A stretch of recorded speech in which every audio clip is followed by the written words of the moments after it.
vida diz que quem governa é Deus. E é Ele que levanta os homens para governar. Os homens votam, vão lá, votam, mas quem escolhe aí é Deus, para propósitos que a gente não sabe, né? Tem uma escritura que diz assim: sucederá qualquer mal à cidade e o Senhor não terá feito. Palavra difícil, né? Mas nem um pássaro, né, cai lá na arapuca do Alessandro sem a permissão do Senhor. Está escrito que não cai o pássaro, não laça o passarinheiro sem Deus conceder. Se Deus não conceder, não cai.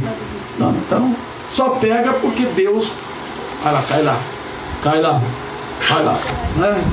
Mas então, quanto mais, irmãos, as coisas grandes dessa terra, Deus é que governa.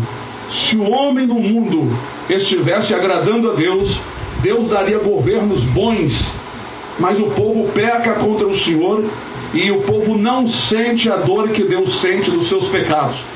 Depois reclamam quando Deus levanta homens maus para governar, para dar ao povo o merecido: diminuição de emprego, diminuição de salário.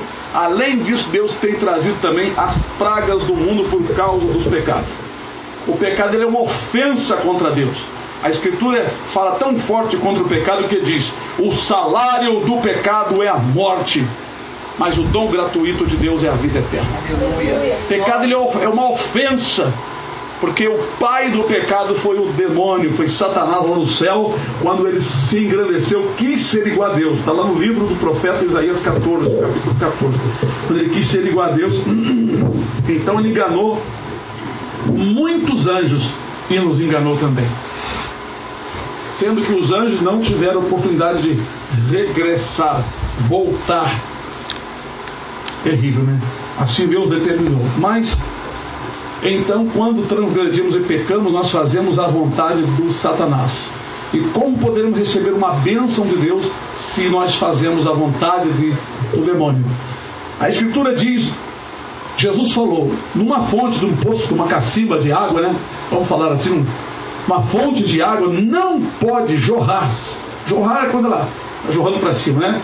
Não pode jorrar água doce e água salgada ao mesmo tempo. Água amarga ao mesmo tempo. Não pode, não é? Imagina, os irmãos vão na cacimba, né? Tira um pouco de água, bebe, a água está boa. Aí bebe mais um pouco, a água está ruim. Não pode. Ou sai água boa ou água ruim. Assim também ele disse que ninguém pode servir dois senhores. Ou a pessoa continua praticando pecado, ou ele para e se converte e passa a servir a Deus corretamente, como está nas Escrituras. Para isso nós aprendemos a palavra de Deus. É igual a pessoa que quer aprender profissão. Ou ele vai para o colégio estudar, ou ele fica sem estudar, falando errado, escrevendo errado e pensando errado também. Porque às vezes nós falamos, escrevemos e pensamos errado por não conhecer a verdade. Jesus disse: conhecereis a verdade e a verdade vos libertará. Quando eu comecei a servir a Deus, eu servia a Deus de muitas formas erradas, porque eu não conhecia exatamente a palavra.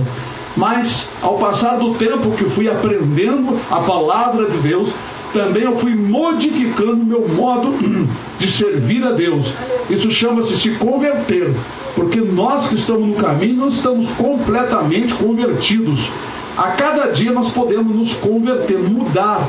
Se nós praticamos alguma coisa que pode nos condenar, e aí passamos a saber, já não somos mais inocentes.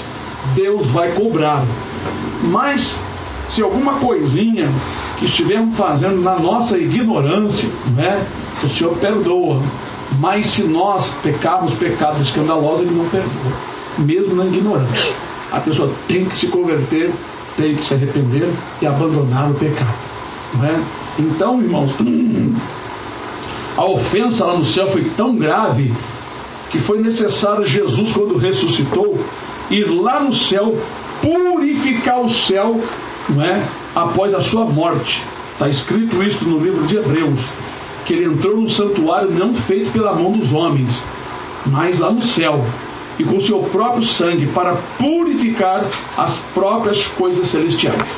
Porque ficou a mancha do pecado lá no céu quando Satanás e seus demônios se revoltaram contra Deus e contra o exército de Deus, querendo tomar o trono de Deus. Mas Satanás não tinha e nem tem o mesmo poder que o Senhor, né?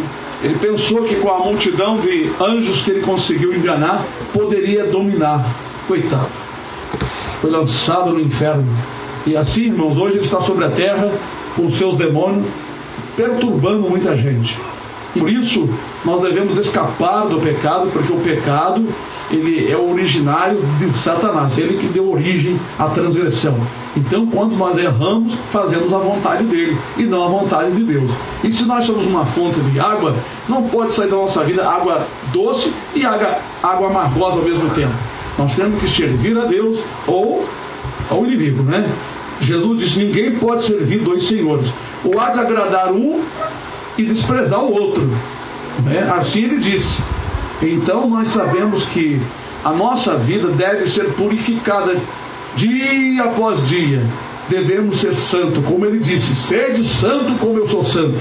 Tem gente que pensa que santo é só aquelas pessoas que morreram e a igreja passou a canonizar, né? Quer dizer, considerar como um santo perfeito. Mas a Escritura diz: sede santo como eu sou santo. Não toqueis nada imundo, e eu vos receberei por filhos e filhas, e eu serei vosso Deus e vosso Pai. Então, a Escritura diz que santo é aquele que se santifica, se purifica das coisas que não agradam a Deus. E para entrar no reino de Deus, lá nos céus, para ser imortal, igual aos anjos de Deus, é necessário se purificar. Não vai entrar ninguém nos céus sem a purificação, né, irmãos? Amém.